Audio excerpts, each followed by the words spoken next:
Imagine a jellyfish, just pulsing along in the ocean, all graceful and biological. Now picture that same jellyfish, but you spot this tiny little high-tech gadget attached to it. Sounds like sci-fi, right? But it's actually real. It's Caltech's CYBORG Jellyfish. Welcome to the Deep Dive. Today we're diving into, these biohybrid ocean explorers.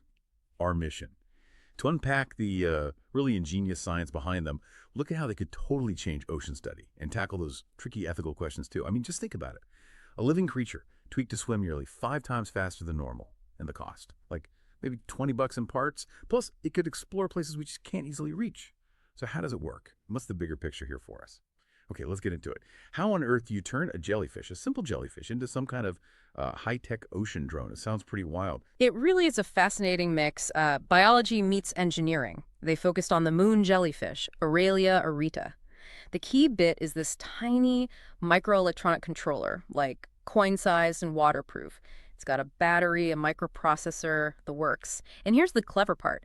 It uses 2 really fine electrodes. These go just under the bell into the muscle tissue. They send out these little electrical pulses rhythmically, kind of like a heart pacemaker, This basically overrides the jellyfish's own slow pulsing, makes it contract much more often. Even the early tests were pretty amazing. They got them swimming 3 times faster, and the energy costs only about double, which is surprisingly efficient since jellyfish are already super efficient swimmers. Bro, 3 times faster just like that. That's impressive.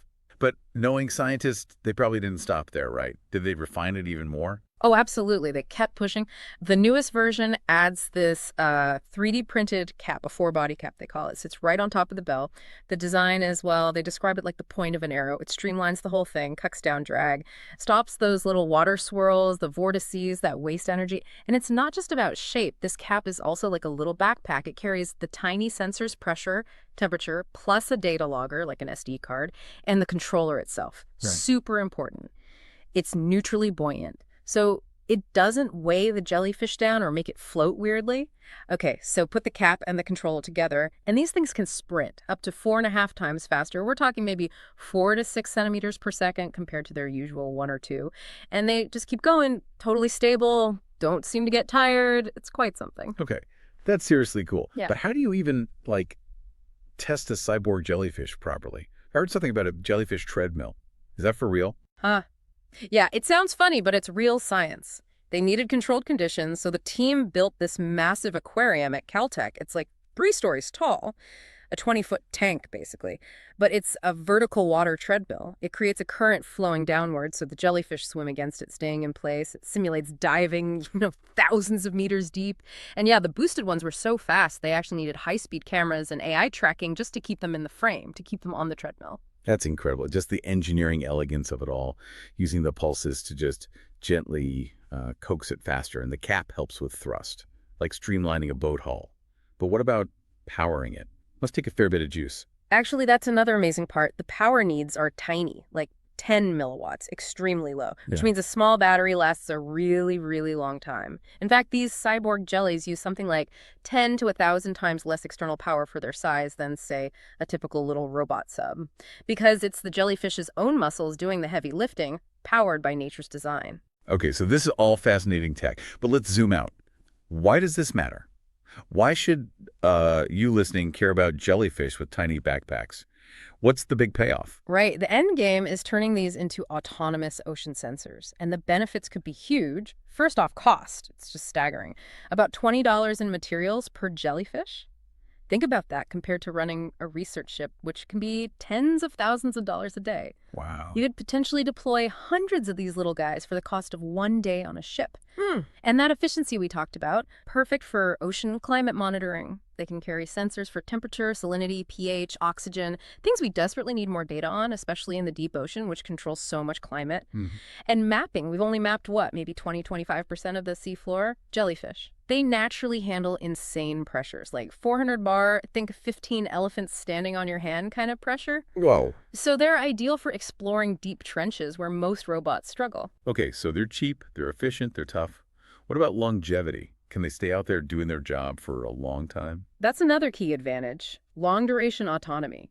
Moon jellies can live for years, and they handle different temperatures, different salt levels, no problem.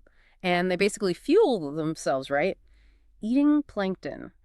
So, theoretically, they could roam the oceans collecting data for months, maybe even years, on just one battery charge, periodically surfacing to beam the data back. Plus, think about conservation. The data could help fishermen avoid sensitive areas, reduce bycatch, monitor plankton, fish stocks. And because you're using an animal already in the ocean, the ecological footprint is likely way lower than sending out fleets of new machines. It's nature-assisted tech. It's incredibly exciting tech, definitely. So many potential upsides for understanding our planet. But let's be honest, the term cyborg animal can sound a bit alarming, maybe unnatural. My first thought was, wait, is this ethical? Are we harming these creatures? How did the Caltech team handle those concerns? That's a really important question, and they were very mindful of it. They worked with bioethicists right from the start. A key factor is the jellyfish itself. Moon jellyfish. They don't have a brain or a central nervous system like we do, no pain receptors. So the biological evidence strongly suggests they don't experience pain or suffering in the way a vertebrate would. Okay, that's a crucial distinction. Absolutely. And they watch them closely for any signs of stress. Stressed jellyfish make extra mucus. They didn't see that. The attachments themselves, no lasting harm. Take them off. The tiny punctures heal in about a day, and the jellyfish goes back to its normal, slow swimming. Even when the controller is just turned off, they go back to their usual pace. So no sign of dependency or permanent change. And interestingly, the public reaction seems to have been more fascination than anything else. I think because the scientists are clear, they're tapping into abilities the jellyfish already have, like they can swim faster, they just don't usually need to. They aren't fundamentally altering the animal or causing pain. Right, more like enhancing a natural capability. Exactly. And for the ecological side, they're being careful. Gradual field tests. The devices are tiny, unobtrusive. Plus, they plan to get the electronics back, use magnets, or make them float up. They don't want to add junk to the ocean.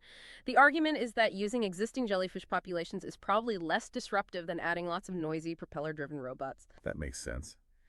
It sounds like being transparent and the specific biology of the jellyfish really help people get comfortable with the idea. Less Frankenstein, more clever partnership. So we've taken quite the deep dive today into Caltech's CYBORG Jellyfish, a really amazing mix of biology and tech, from little pacemaker-like devices and 3D printed streamlining caps to that incredible jellyfish treadmill. These simple creatures are being turned into potentially game-changing ocean explorers. Cheap, long-lasting, able to go deep. Huge implications for climate science and conservation. And maybe the big takeaway here is how this challenges us, makes us rethink how we can work with nature, not just study it from afar. Looking ahead, could the next big wave of ocean exploration involve living drones? And what does it mean for us, really, to start partnering with other species like this to understand and maybe even protect our planet? Something to think about. Something to think about. Something to think about. Something to think about.